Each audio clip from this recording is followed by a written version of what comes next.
안녕하세요. 얼마 전 파혼하게 된 20대 후반의 여성입니다. 청첩장까지 나왔던 건 아니지만 친척분들이며 주변 가까운 사람들 모두한테 제 결혼 소식을 전했던 상황인지라 저도 파혼까지 하고 싶었던 건 아니에요. 하지만 하나를 보면 열을 알 수 있다잖아요. 예비 시어머니가 보여준 몰상식한 행동이 발단이 되긴 했지만 예비 신랑이 중간 역할을 조금이라도 잘해줬으면 상황은 달랐겠지요.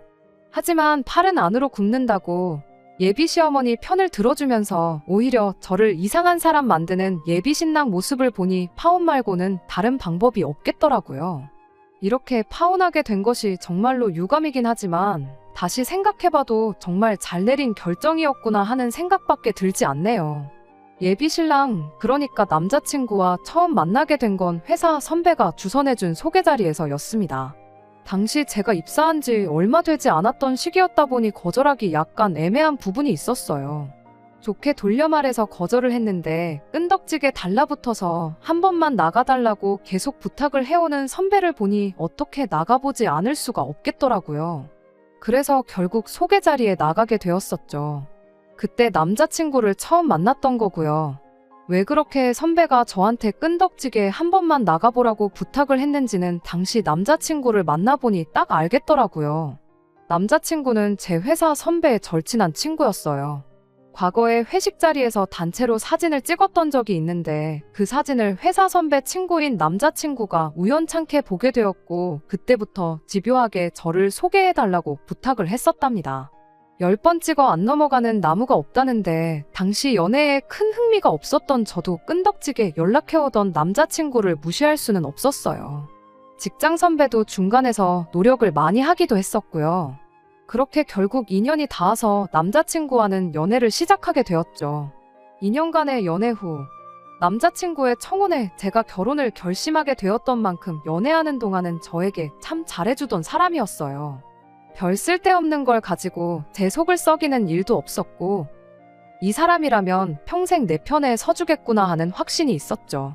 먼저 결혼해서 가정을 꾸리고 살고 있던 저랑 정말 친한 친구가 있었는데 그 친구가 조건 보고 결혼하는 것도 좋지만 저를 많이 좋아해주는 사람하고 결혼하는 게 행복으로 가는 지름길이라는 조언을 해줬던 게 한몫했던 것도 있었고요. 아무튼 그렇게 남자친구와 결혼을 약속하게 되었습니다. 연애하는 동안은 예비 시어머니라는 사람을 겪을 일이 전혀 없었다 보니 정말 저도 조만간 가정을 꾸리고 행복한 결혼 생활을 시작하겠구나 하는 생각뿐이었습니다.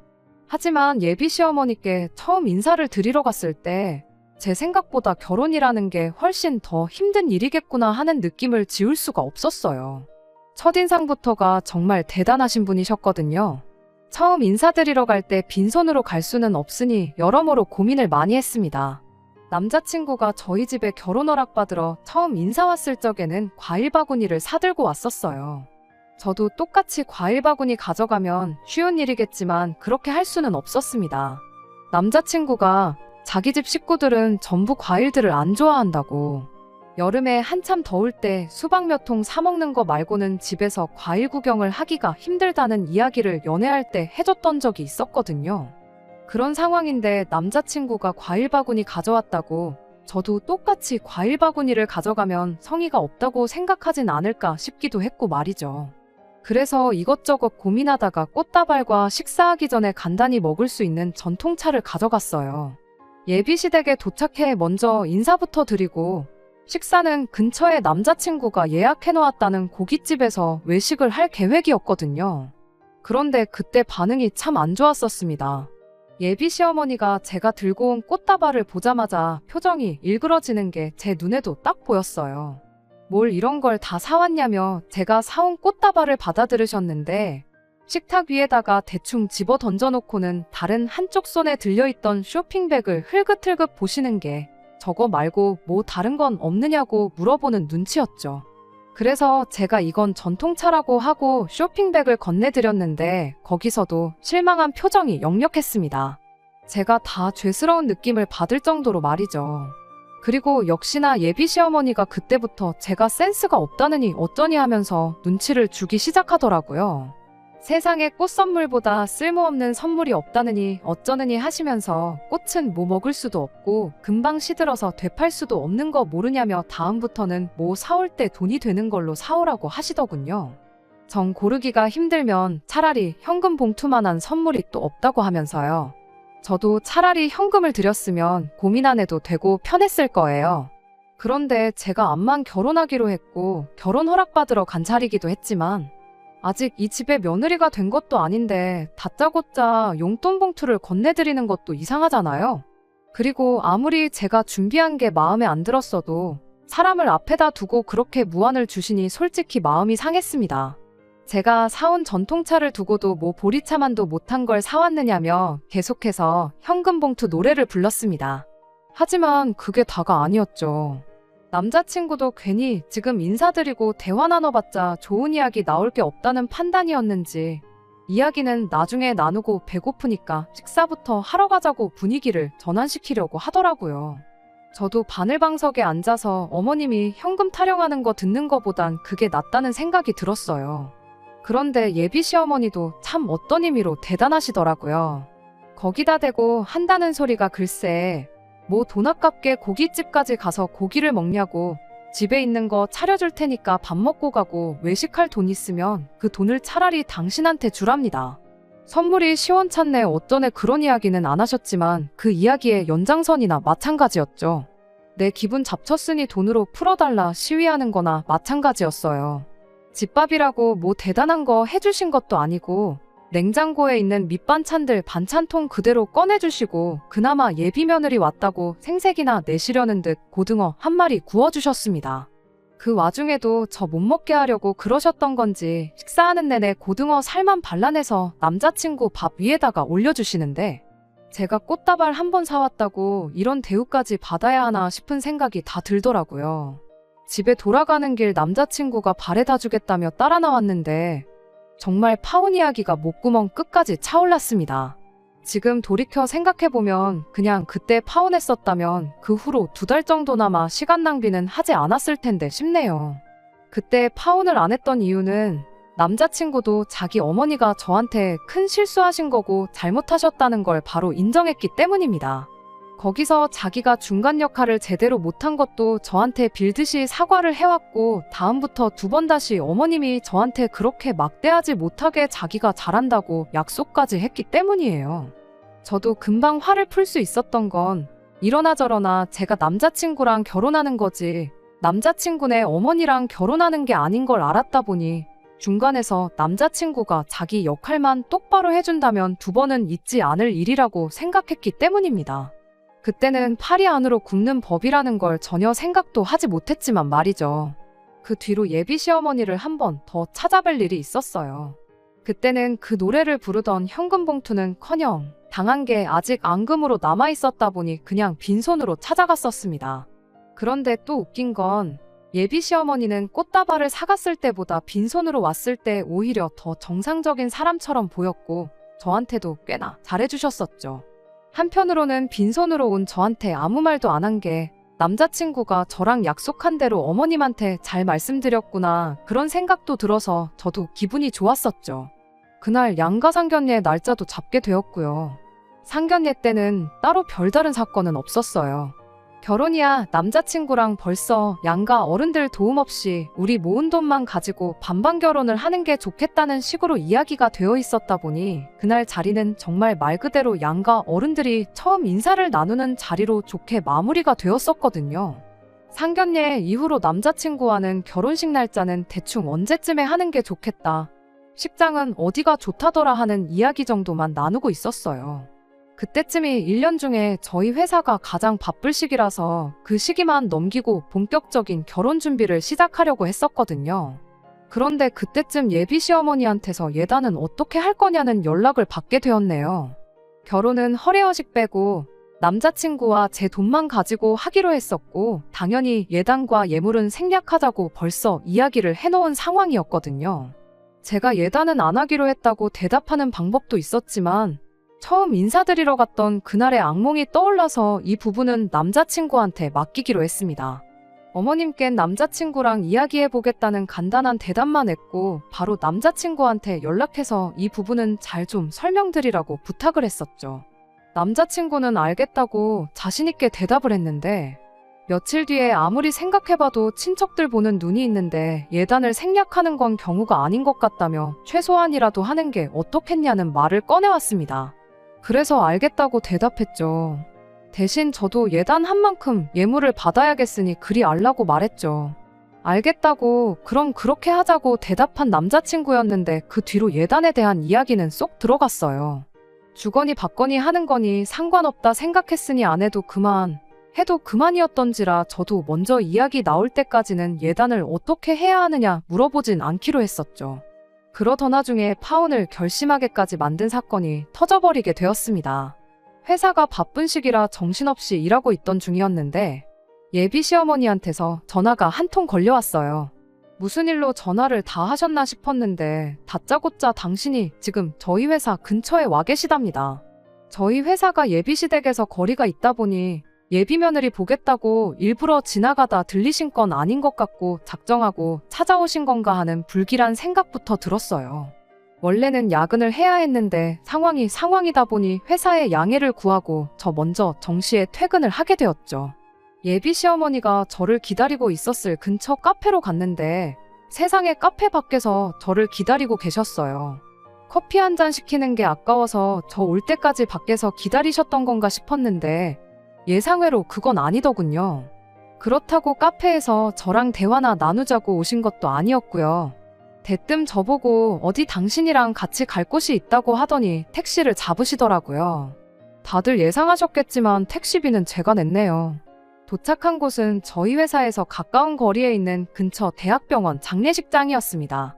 대체 왜 누구 장례식이길래 예비 며느리인 저를 굳이 데리고 여기까지 오셨나 싶었는데 장례식은 예비 시어머니의 지인분 장례식이었습니다.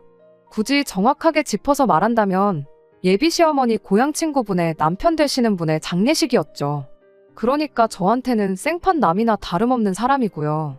제가 아닌 예비 시아버지, 적어도 아들인 남자친구와 같이 가야 마땅한 장례식에 왜 저를 데리고 오셨나 했더니 아니나 다를까 장례식장 앞에 있는 ATM기를 가리키더니 저보고 부조금하게 저기서 한 50만 원 정도만 뽑아오라 시키는 겁니다. 예비 시어머니가 50만 원이 없어서 그런 건 당연히 아닐 거라는 생각이 들었고 굳이 저를 데려온 이유가 제 돈으로 부조를 하려고 그랬던 거구나 하는 걸 대번에 알게 되었죠. 거기서 대판 싸우는 방법도 있었겠지만 앞만 모르는 사람일지라도 장소가 장례식장 앞인데 거기서 싸워봐야 뭐 하겠냐는 생각이 들더라고요. 어이는 없었지만 남자친구한테 돌려받으면 되겠지 싶은 생각으로 현금 인출해서 제 돈으로 정말 일면식도 없는 분 장례식에 부조를 했습니다. 장례식장 안에는 들어가기 뭐했어요. 모르는 사람 장례식에 가는 것도 가는 거지만 당시 제가 입고 있던 복장이 장례식장에 어울리는 복장은 아니었거든요. 예비 시어머니가 너네 회사는 얼마나 막 나가는 회사길래 정장도 안 입고 출근을 하냐고 하셨는데 요즘 복장 가지고 그러는 회사가 얼마나 된다고 저러시나 싶었죠. 더 어이가 없는 건 장례식 마치고 예비 시어머니가 상주분하고 대화를 나누는데 저를 며느리라고 소개를 하더니 며느리 데려왔는데 뭐 시킬 일은 없느냐고 물어보시더라고요. 어머님 친구분도 얼이 빠져서 얘가 뭔 소리를 하는 건가 하는 표정으로 어머님을 한번 쳐다보고 또 저를 되게 안쓰러운 표정으로 쳐다보시더군요. 그분이 어머님께 장례식장인데 당연히 일하는 사람들이 다 알아서 해주니 그런 거 신경 쓰지 말라고 마음만 받겠다고. 다행히 정리를 잘해주셨어요. 장례식 끝나고 나와서는 예비 시어머니가 오랜만에 외출을 했더니 다리가 아프시다며 올 때는 지하철 타고 왔는데 갈 때는 도무지 지하철을 못 타겠다. 택시를 타야겠다 하시는 겁니다. 누가 들어도 택시비 대신 내주고 택시 태워서 집에 보내달라는 말로 들렸는데 저도 일부러 못 알아듣는 척 했어요. 다리 아프시면 택시 타셔야죠. 택시 타고 가는 게 훨씬 편하죠 하면서 맞장구만 쳐줬지.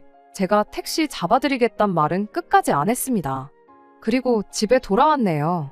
남자친구한테 내 돈으로 낸 부조금을 돌려달라고 해야 하나 말아야 하나 여러모로 생각을 하면서 전화기를 들었다 놨다 하고 있는 와중에 제 마음을 읽은 건지 남자친구한테서 전화가 걸려왔습니다. 전화를 받자마자 남자친구의 열받은 목소리가 들려왔어요. 연애하면서 정말 사소한 다툼 말고는 크게 싸운 적이 없었는데 그 어느 때보다 화가 잔뜩 나 있는 남자친구의 목소리를 들으니 당황스럽더라고요. 왜 그렇게 화가 났나 했더니 예비 시어머니가 다리 아프다는데 지하철 태워서 보내는 게 말이나 되냐며 저보고 제정신이냐고 따져 물으려고 했던 전화였네요. 저도 치사해서 말할까 말까 고민하고 있었는데 남자친구가 먼저 저렇게 나오니 말을 안 할 수가 없겠더라고요. 그래서 오늘 무슨 일이 있었는지나 아냐, 내가 회사에 양해까지 구하고 일찍 퇴근해서 어디를 다녀왔는지나 알고 나한테 열을 내는 거냐 따져 물었습니다. 세상에 태어나서 얼굴 한번 마주친 적 없는 분 장례식장에 가서 내 돈으로 부조금 50만 원 내고 왔다고.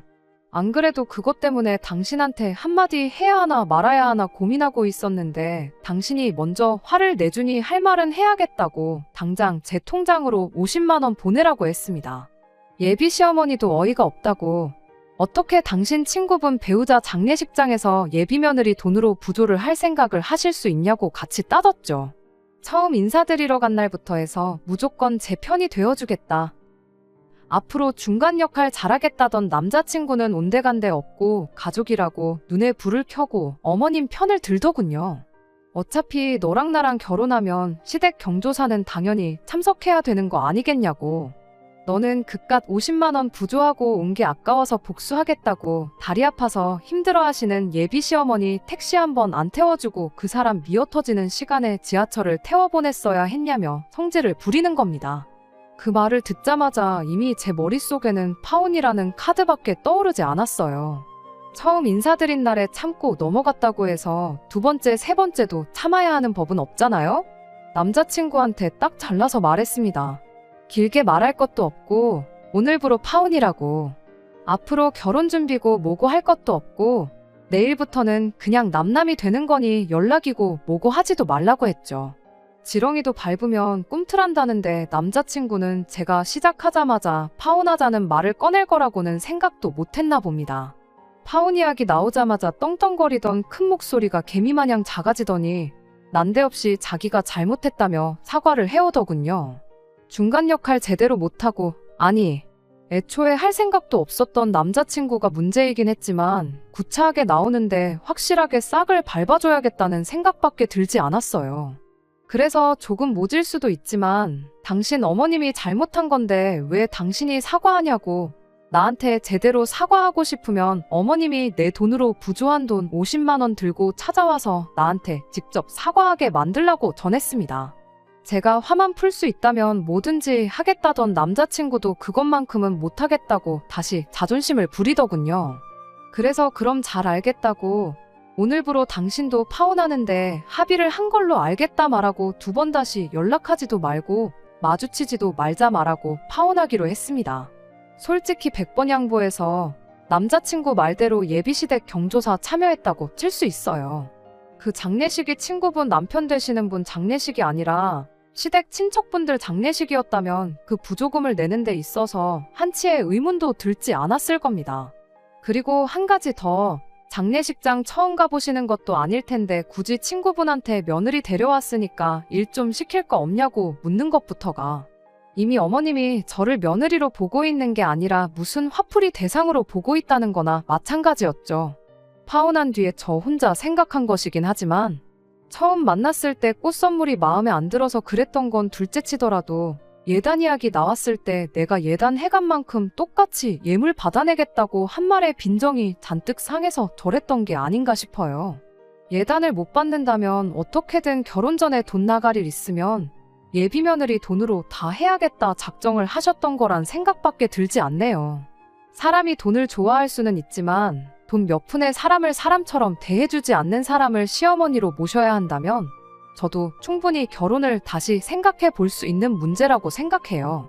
파혼하기로 하고 며칠 지나지 않아서 회사 선배가 저를 따로 불러내서 한다는 말이 왜 갑자기 이제 와서 파혼을 하느냐, 그게 말이나 되냐며 아무쪼록 잘 풀고 만나보라더군요.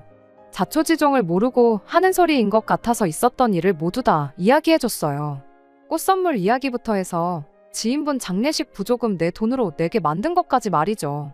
그 말을 듣더니 회사 선배가 아연실색을 하더군요. 학창시절부터 남자친구와 계속 중마고우로 지내온 선배였는데 이런 일이 있었단 사실을 듣고는 남자친구가 정말 다시 모인다고 하더라고요. 그리고 얼마 전에 회사 선배가 저한테 한다는 소리가 결국 자기도 남자친구를 손절했다고 하더라고요.